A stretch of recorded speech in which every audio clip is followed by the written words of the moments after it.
Right now, your body is preparing for a famine that will never come. Your heart is beating a little faster than it needs to.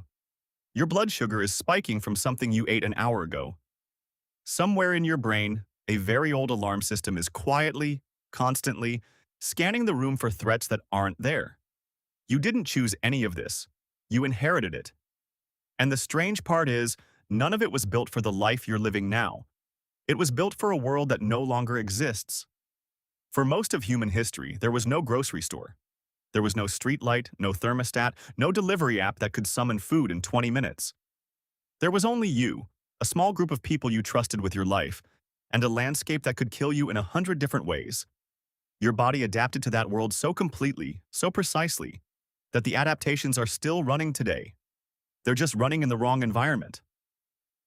Scientists have a name for this. They call it evolutionary mismatch. Think about that craving for something sweet after dinner. It feels like a weakness. It isn't. It's a memory. Harvard evolutionary biologist Daniel Lieberman has spent years studying why the human body seems almost designed to sabotage modern health, and his answer is simple. Your body isn't broken. Your environment changed faster than your biology could keep up. For nearly 2 million years, sugar was rare. It appeared briefly in ripe fruit, maybe once a season, and it meant one thing: calories, fast, before winter or drought took them away.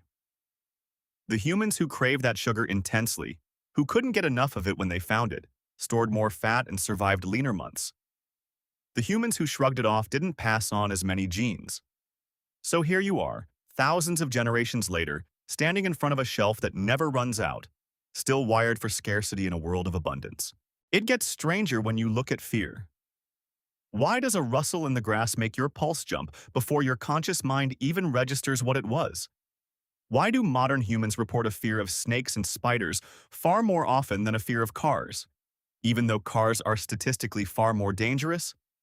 Psychologists Arne Oman and Susan Minica ran a series of studies showing that humans and primates learn to fear certain ancient threats almost instantly, while modern dangers barely register the same way.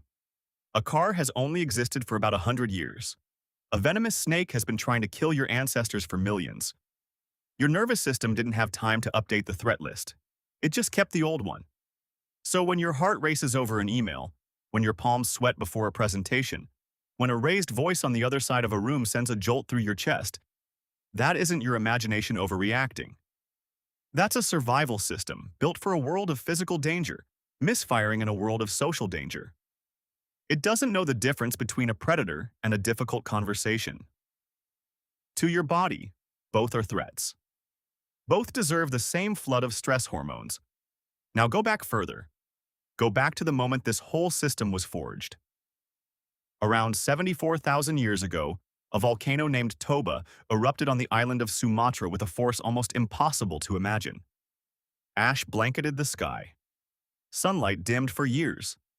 Some researchers, including geneticist Lynn Jord and anthropologist Henry Harpending, proposed that human populations may have crashed to as few as a few thousand breeding individuals in the aftermath. The theory is debated. Not every scientist agrees on the numbers. But the genetic evidence is strange enough to take seriously.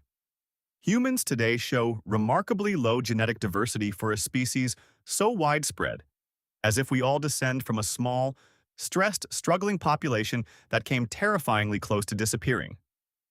Picture that world for a moment. Cold, dark, food scarce. Every decision matters. Trust the wrong person, and you starve alone. Miss a predator's shadow, and you don't wake up tomorrow. Waste calories chasing something sweet that isn't there, and you weaken before the next hard season. In that world, anxiety wasn't a disorder. It was a tool. The people who worried too little didn't survive to worry at all. This is the part that's hard to sit with. The traits that feel like flaws today, the overthinking, the sugar cravings, the jumpiness, the difficulty trusting strangers, were not mistakes. They were, for tens of thousands of years, the exact traits that kept your ancestors alive long enough to have children. You are not carrying a broken system. You are carrying a perfectly calibrated one. It's just calibrated for a world that vanished. Look at how humans form bonds. Anthropologist Kim Hill, who spent decades living with and studying hunter-gatherer societies, found that survival almost never depended on isolated strength. It depended on cooperation, on small groups sharing food, defending each other, raising children collectively. Groups that fractured into distrust and isolation didn't last. This is why loneliness doesn't just feel bad. It registers in the body almost like physical pain. Social psychologist John Cacioppo spent much of his career showing that chronic loneliness raises stress hormones and inflammation in ways strikingly similar to physical threat. Your body still treats disconnection as danger because for nearly all of human history, disconnection was danger. A person cast out of the group rarely survived long. The body never forgot that. So what do you do with a survival system this old, running inside a world this new? You stop treating your instincts as enemies. The racing heart before a hard conversation, the craving for something sweet at the end of a long day, the wariness around a stranger, the ache of being left out, none of these are signs that something is wrong with you. They are echoes. They are the voice of 100,000 ancestors who faced real winters, real predators, real famine, and made it through. Every single one of them survived long enough to have a child who survived long enough to have a child, all the way down to you. That chain never broke.